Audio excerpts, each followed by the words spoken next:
नमस्कार, आप देख रहे हैं न्यूज़ वन इंडिया और मैं हूं स्वाति चौरसिया और आप सभी का स्वागत है हमारे खास कार्यक्रम उत्तर प्रदेश विशेष। तो इसमें हम बात कर लेते हैं उत्तर प्रदेश से संबंधित तमाम खबरों की। यूपी कैडर के 4 आईजी आपको बता दें उनका प्रमोशन किया गया है। आईजी से एडीजी पद पर वो प्रमोट हुए हैं। आईजी सतीश गणेश, ज्योति नारायण प्रमोटेड। नवनीत सिकेरा और विजय प्रकाश बनेंगे एडीजी। केंद्रीय गृह मंत्रालय से आया है चारों अधिकारियों का अप्रूवल। तो नवनीत सिकेरा और विजय प्रकाश आपको बता दें बनेंगे अधिकारी। केंद्रीय गृह मंत्रालय से आया है ये अप्रूवल। यूपी कैडर के 4 आईजी का प्रमोशन। आईजी से एडीजी पद पर हुए हैं प्रमोट।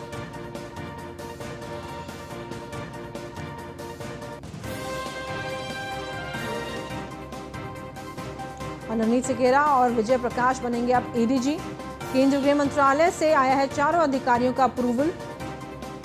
वहां पर मान्यता दे दी कि यूपी कैडर के चारों आईजीज का प्रमोशन किया गया है। आईजी ने एडीजी पद पर उनको प्रमोट किया गया है। अब आईजी से एडीजी प्रमोटेड हुए हैं। आईजी सतीश गणेश, ज्योति नारायण प्रमोटेड।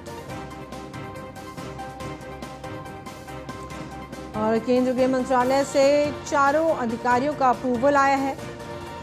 यूपी कैडर के हैं चारों आईजीज और इनका प्रमोशन अब किया गया है। आईजी से एडीजी पद पर इनको प्रमोट किया गया है।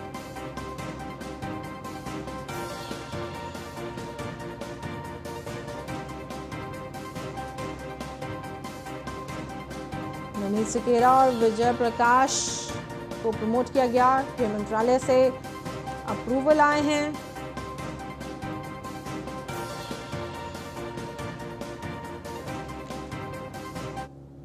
और रुक कर लेते हैं अगली खबर का, जो आ रही है मथुरा से। सांसद हेमा मालिनी के आवास पर सुरक्षा बढ़ाई गई। किसान आंदोलन को लेकर के सुरक्षा बढ़ाई गई। किसान आंदोलन के विपक्षी दलों का समर्थन।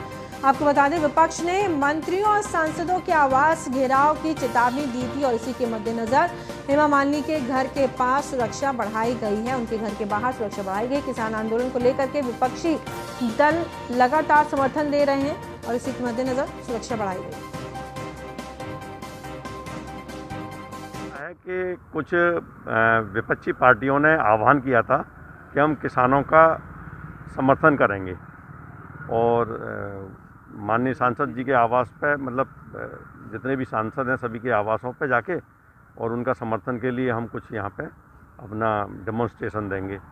तो इसलिए प्रशासन को सूचना मिली तो उन्होंने एहतियात के तौर पर यहाँ पे फोर्स लगा दी। ऐसा है कि कुछ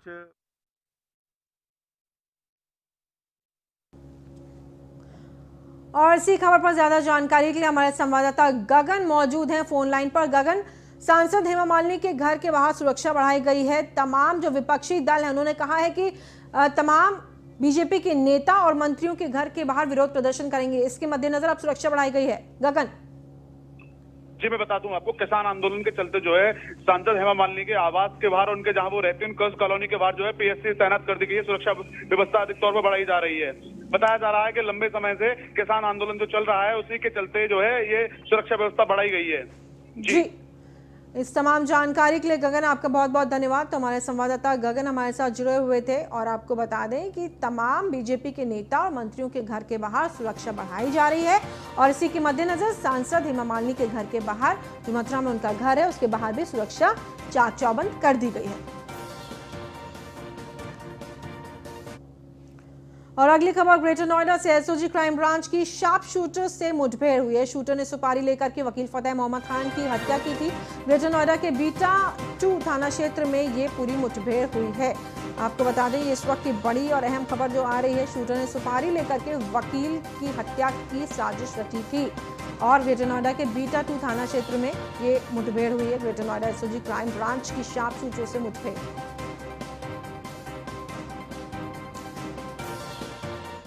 बदमाशों के प्रति अभियान के तहत कमिश्नरेट गौतम बुद्ध नगर की पुलिस को आज बहुत बड़ी सफलता मिली है। इसमें बीटा 2 थाने की पुलिस और एसओजी की दोनों टीम, स्टार 1 और स्टार 2 ने बहुत बेहतरीन काम किया है।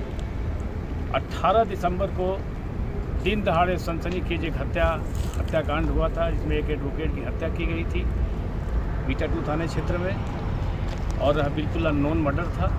इसका जो अभी मुठभेड़ में बदमाश पकड़ा गया है उसने बताया कि वो उसमें शामिल था कॉम्बिंग में दूसरा बदमाश जो पकड़ा गया है वो स्विफ्ट VDI गाड़ी से उस दिन छोड़ने गया था, वो भी वहीं पास में था। दोनों अभी पकड़े गए हैं। पुलिस आयुक्त और हमारे संवाददाता ललित पंडित हमारे साथ फोन लाइन पर मौजूद हैं। ललित, जिस तरीके से ग्रेटर नोएडा में एक वकील को आपको बताएं मारने की साजिश रची गई, शूटर ने सुपारी लेकर के वकील फतेह मोहम्मद खान की हत्या की थी। और भले ही उत्तर प्रदेश में तमाम बातें की जाती हों कि क्राइम को कम करने की कोशिश की जा रही है, खुद मुख्यमंत्री भी तमाम दावे करते हैं कि उत्तर प्रदेश में कानून को किसी से खेलने नहीं दिया जाएगा, क्राइम जुर्म को कम से कम किया जाएगा, लेकिन इस तरीके की जो वारदातें होती हैं इससे पूरी कलाई खुल के सामने आ जाती है। ललित जी बिल्कुल, अभी घटनाक्रम हुआ उसके बाद से जरूर जो पुलिस की कार्रवाई है उस पर काफी सवाल खड़े होते हैं, लेकिन उसके तुरंत बाद जिस तरह से पुलिस की टीम के द्वारा जो नोएडा पुलिस टीम के द्वारा इसमें कार्रवाई की गई, नोएडा पुलिस की जो स्टार टीम है, स्टार 1 टीम, पुलिस तुरंत ही बदमाशों की छानबीन की गई और उसके बाद में जो साजिश करता है उनका भी पता लगाया गया। साथ में जिन लोगों के द्वारा इस घटनाक्रम को अंजाम दिया गया था उन बदमाशों को भी पकड़ा गया। एक बदमाश के टीम ने रोकने का प्रयास किया गया तो उसके पैर में पुलिस टीम से उसकी मुठभेड़ इस दौरान उस बदमाश के पैर में लगती है। वही वहाँ में कामयाब रहता है, उसको तुरंत टीम के द्वारा कॉम्बिंग की जाती है और दूसरे साथी को भी पकड़ लिया जाता है। लेकिन वही जो पुलिस के द्वारा बताया गया कि 2 अन्य साथियों की साजिश इस घटनाक्रम को अंजाम देने के द्वारा 1 लाख रुपये इन दोनों बदमाशों को दी गई थी, तभी पता लगा दिया और उनको जल्दी द्वारा गिरफ्तार किया जाएगा। तमाम जानकारी के लिए आपका बहुत बहुत धन्यवाद। तो हमारे संवाददाता ललित हमारे साथ जुड़े हुए थे तमाम जानकारी देते हुए। और अगली खबर प्रयागराज से। प्रयागराज में स्वास्थ्य विभाग की बड़ी लापरवाही सामने आई है। नसबंदी के लिए आई महिला को बेड ही नहीं मिला। एक साथ 10 महिलाओं की नसबंदी कर जमीन पर लिटा दिया और CHC अस्पताल में बेड नहीं था। स्ट्रेचर जस्टा ब्लॉक के CHC अस्पताल का ये मामला बताया जाए, ना ही बेड था वहां पर, ना ही स्ट्रेचर था और महिलाओं को जमीन पर ही लेटना पड़ा। उनको वहां पे मजबूरन जमीन पर ही लेटना पड़ा अपनी नसबंदी कराने के बाद।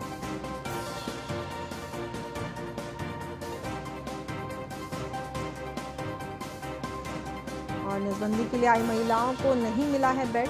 ये तस्वीरें आप देख सकते हैं कि इस भीषण ठंड में जमीन पर किस तरीके से महिलाओं को मजबूरन लेटना पड़ा है आराम करने के लिए। और आप देख सकते हैं कि जो दिसंबर के महीना और पूरे उत्तर भारत में कड़ाके की ठंड पड़ रही है इस वक्त।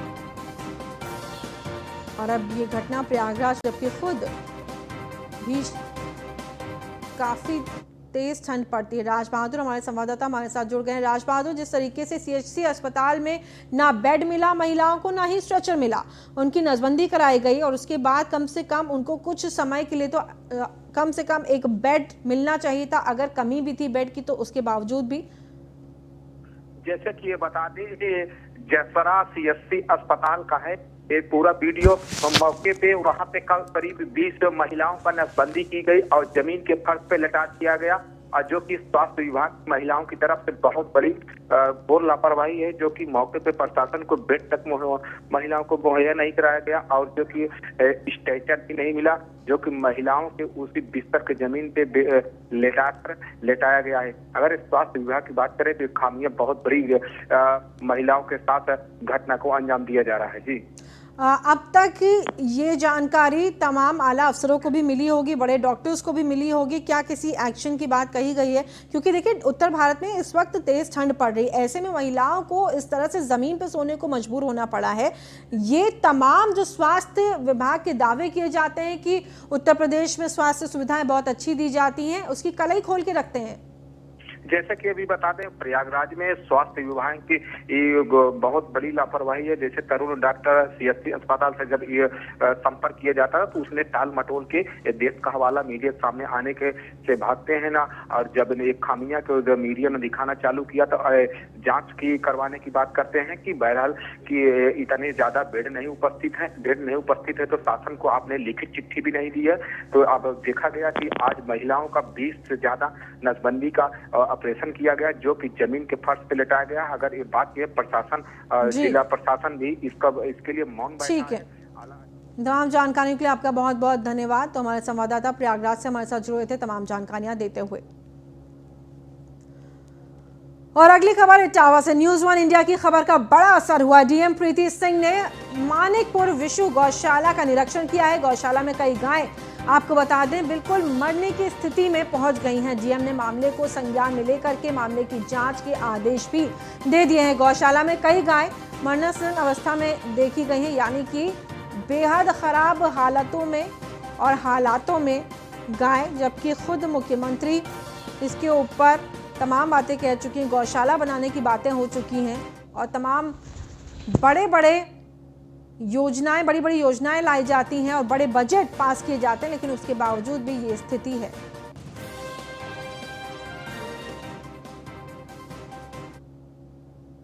और बदमाशों से सुरक्षित नहीं है झांसी पुलिस। आरपीएफ सिपाही से बदमाशों ने 3 लाख रुपए लूटे हैं। मिर्ची झोंक करके आरपीएफ सिपाही से दिन दहाड़े ये लूट की गई है।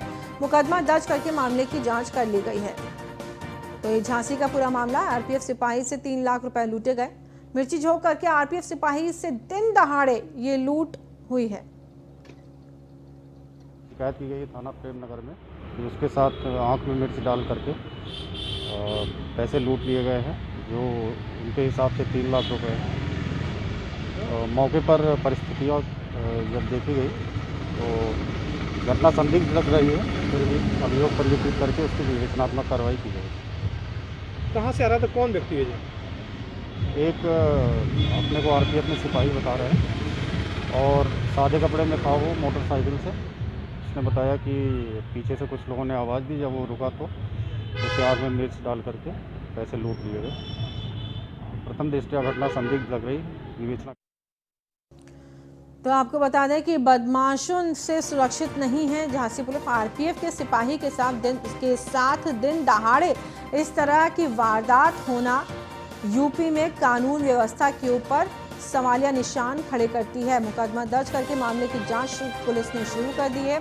दिन दहाड़े रोक करके बकायदा आंखों में मिर्च झोंकते हैं और 3 लाख रुपए जो आरपीएफ सिपाही के पास थे वो लूट के ले जाते हैं।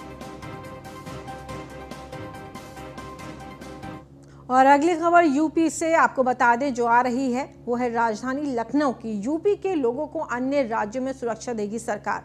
मुंबई, कोलकाता, दिल्ली में तैनात होंगे यूपी के अफसर। यूपी से बाहर कामगारों की हर परिस्थिति में साथ खड़ी रहेगी सरकार। दूसरे राज्यों में काम कर रहे कामगारों को यूपी की योजनाओं की आपको बता दें की नकारी भी देंगे अफसर। कामगारों की सुरक्षा सम्मान की समय समय पर अफसरों से रिपोर्ट लेगी योगी सरकार। तो ये बड़ा फैसला योगी सरकार का कि अब यूपी से बाहर भी यूपी के जो लोग अन्य राज्यों में काम कर रहे हैं उनको यूपी सरकार सुरक्षा देगी।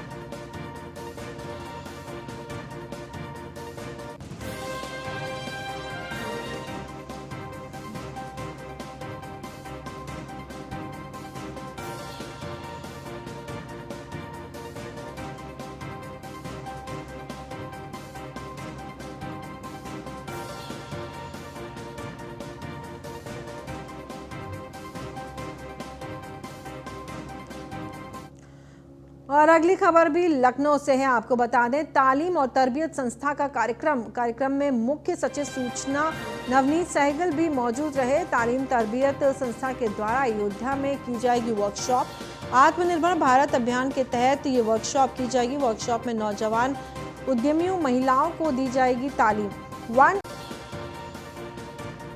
वन डिस्ट्रिक्ट वन प्रोडक्ट को आगे बढ़ाने का काम किया जा रहा है, ये बताया है नवनीत सहगल ने। सरकार लगातार नौजवानों को रोजगार देने के लिए तत्पर है।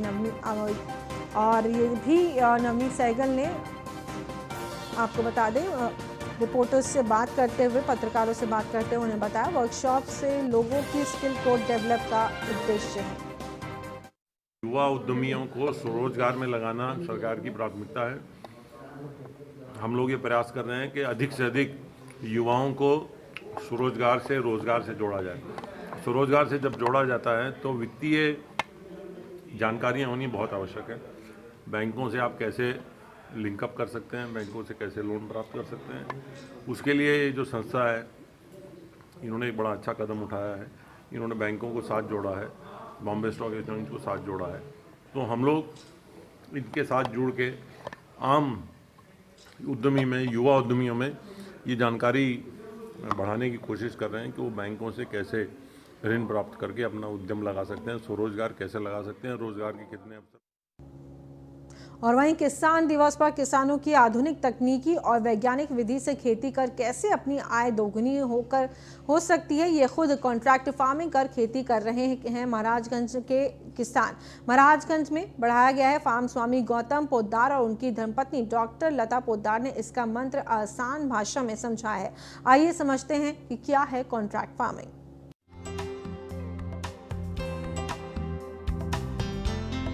भारत में हर साल राष्ट्रीय किसान दिवस 23 दिसंबर को मनाया जाता है। भारत के 5वें प्रधानमंत्री चौधरी चरण सिंह की जयंती के रूप में किसान दिवस को मनाया जाता है। चौधरी चरण सिंह का जन्म 23 दिसंबर 1902 को हापुड़ में हुआ। इन्होंने अपने कार्यकाल के दौरान किसानों के जीवन को बेहतर बनाने का हर संभव प्रयास किया और कई कृषि बिल पारित किए। किसानों के हित में इनके अतुलनीय योगदान के लिए साल 2001 से 23 दिसंबर को राष्ट्रीय किसान दिवस मनाया जाने लगा। किसान दिवस के अवसर पर पूर्वांचल के सबसे बड़े फार्म स्वामी और कृषक गौतम पोद्दार से आधुनिक कृषि और वैज्ञानिक तरीके से खेती कैसे करें, किसान की आय दोगुनी कैसे हो, तो उन्होंने मोदी सरकार के किसान बिल की सराहना करते हुए कॉन्ट्रैक्ट फार्मिंग पर बल दिया और कॉन्ट्रैक्ट फार्मिंग को बेहतर और सरल तरीके से भी समझाया। 85 एकड़ में अनेक प्रकार की फसलों की खेती कर वार्षिक 50 लाख रुपए तक की शुद्ध इनकम लाभ भी बताया कि कैसे किसानों की आय दोगुनी हो सकती है। इतना ही नहीं, अपनी पत्नी डॉक्टर लता पोद्दार जो मैथमेटिक्स PhD हैं, उन्होंने भी कॉन्ट्रैक्ट फार्मिंग को मैथमेटिक्स के प्रश्नों की तरह और भी सरल तरीके से हल किया और बताया कि छोटे किसानों के लिए कॉन्ट्रैक्ट फार्मिंग कितनी लाभदायक है।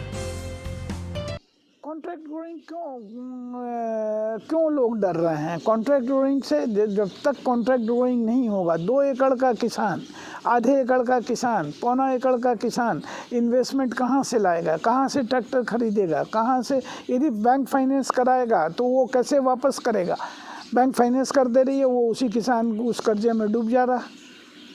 बड़ा कॉन्ट्रैक्ट ग्रोइंग होगा यदि 200-400 एकड़ किसी कंपनी ने एक एरिया में ज़मीन ले ली, तो वो नई टेक्नोलॉजी लाएगी, नई मशीनें लाएगी, किसान को भी पैसा देगी और अपना तो जो हर आदमी फ़ायदा देखता ही। आज हम कोई जग सेवा करने के लिए तो खेती कर नहीं रहे, हम तो अपनी सेवा कर रहे हैं, अपना पैसा कमा रहे हैं, अपना उससे रह रहे हैं।